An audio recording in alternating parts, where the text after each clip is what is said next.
Hey everyone, the UFC is back in 2024, and they've given us a pretty decent card to start off the year, which is pretty good. It's got Jim Miller's going to make an appearance. I forget against who, but I'm hoping he's going to win that fight.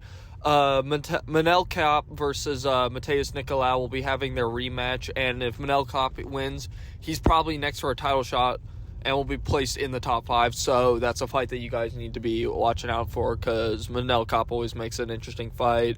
This fight will probably be one of his more boring ones, just because Nicolau is pretty decent at making it not a boring fight, but at like disabling the ability to make it like super crazy and action-packed, and taking away fighters' ability to do stuff. So that's kind of what I'm trying to get out there. But the main event, which I've been excited for a while, because it took me a while to kind of come up with my prediction, is Magomed Ankalaev versus Johnny Walker 2. If you don't know, the first fight was UFC 295, or UFC 294, which is the Islam versus Volk 2 card. And it ended a no contest, because after Johnny Walker got taken down by Magomed, he was starting to get up, and then Ankalaev, for some reason, just blatantly throws a knee at Johnny Walker.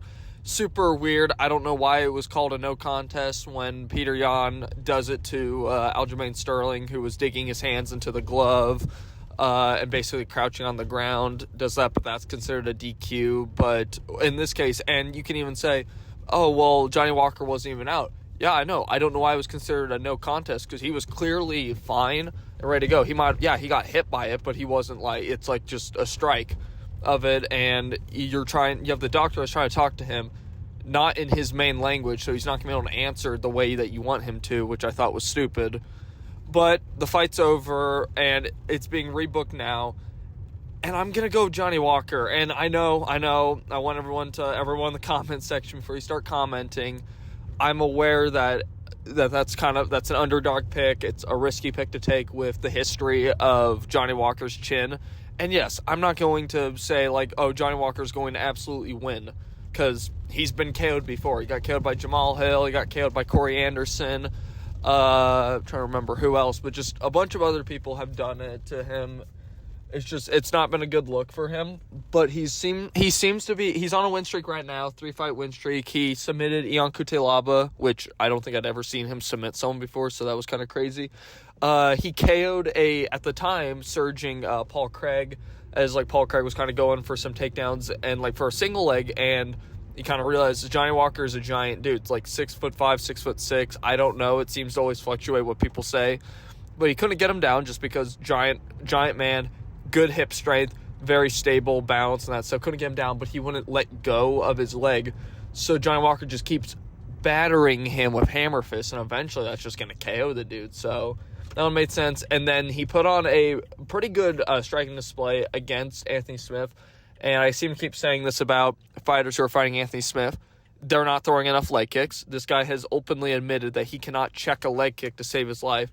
And anytime you do throw leg kicks against him, you do amazing, and you're going to win the fight with that. It's happened, and yes, Johnny Walker did throw some leg kicks in this fight, but he didn't throw enough of that, because you probably could have finished him if you did that.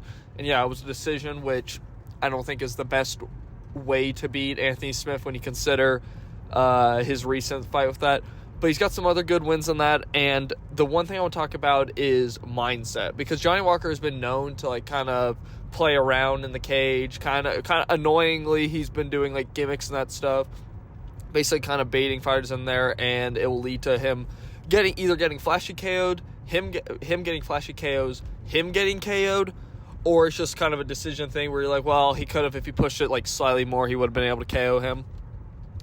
But if you've seen any interviews of him recently that's talked about this matchup, he seems like it's a different kind of look that he has, where he's talking about he's going to beat Ankalaev. He's determined after what happened in their last fight.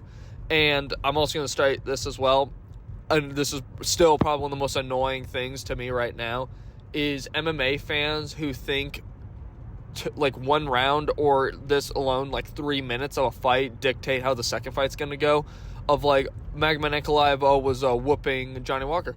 One, no, he wasn't. You have a better argument saying that Leon Edwards was whooping Bilal Muhammad in their first fight, which also didn't happen. If you've seen my Leon Edwards video I did recently, you'll know my thoughts on that. I don't need to repeat that.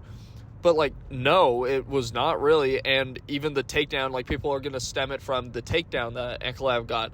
He established no control time, and Johnny Walker was literally standing up, and then Ankalaev, to try to keep him from not getting up, was to knee the guy who was still downed.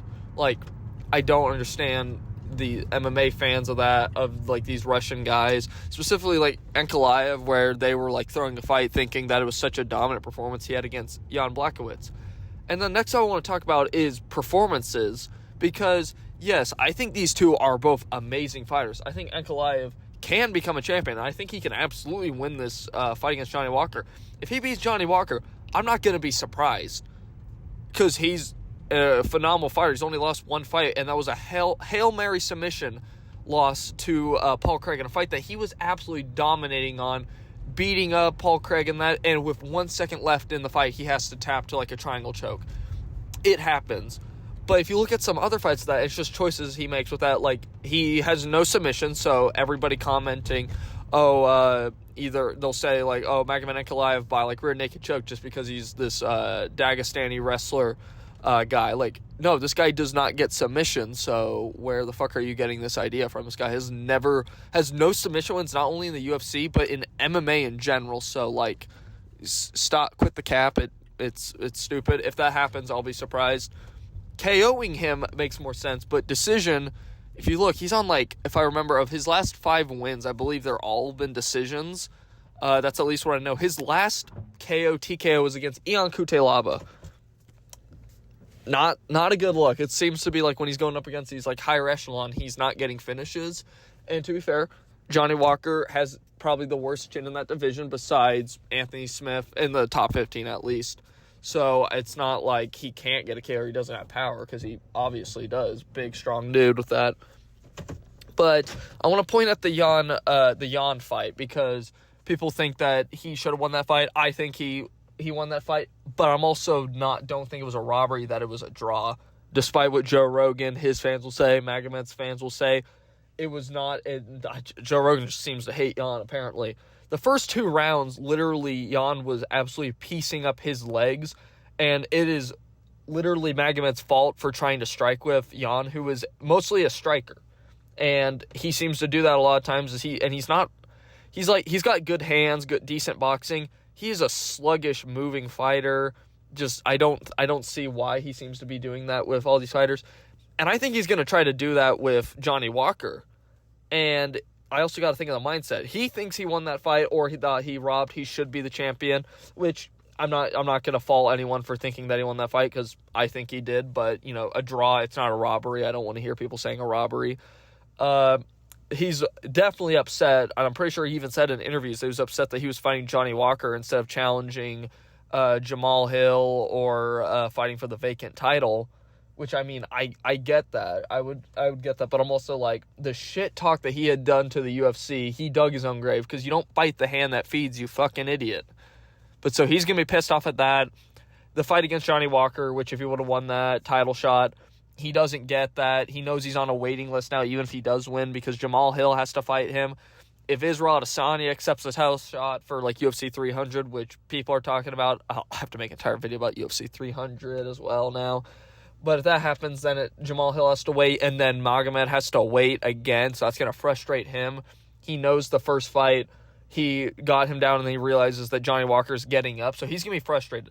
Johnny Walker is he is so carefree with these fights right now, but he's actually taking this fight seriously more than he's done other fights, so he's on a win streak. If this was Johnny Walker, like, 2 fights ago, I would say, like, no, Magomed's going to absolutely flatline this dude, just because, like, oh, yeah, Ion Cutelaba, just not that good of a fighter. So, I get people picking Magomed, but I think Johnny Walker, he just has way more of an opportunity to KO, drop Magomed, and I think he's just going to win this fight. I'm predicting a second-round KO. I'm going to say, like, a right hook finish, and then followed up with some ground and pound, just to finish off the fight in that. First round's going to be pretty competitive. Second round's going to be decently competitive. And then you're just going to see out of nowhere he's going to, like, explode. Because the thing I think people say, but they don't fully understand, how athletic Johnny Walker is. This dude is an absolute freak of nature. Like, have you seen this dude fight? And you've seen how this guy, like, performs, how he trains, the flashy strikes he does, his flying knees, all that. It's absolutely crazy. So I think Johnny Walker is going to get that second-round KO. I know it's an underdog pick, first fight of the year. And I know MMA Guru picked Johnny Walker as well. I know Lucas Tracy picked Magomed Ankalaev. I don't blame Lucas Tracy. That one's the safer pick to pick, in my opinion. And if it does win, I'm going to be a little upset because, I mean, I'm starting off the year 0-1 on main events, and Lucas Tracy's 1-0. That's just not what we need right now, guys. I'm just saying. But it's okay. But if that happens, it's all right. I'm just going with what my gut's saying and what the information I have available tells me. But either way, I think either one's a good pick, so don't take this as, like, gospel, like this is going to happen, mark my words. I just think it's the more likely option. Is a KO finish, second round, but that's about it. Thank you all. See you later.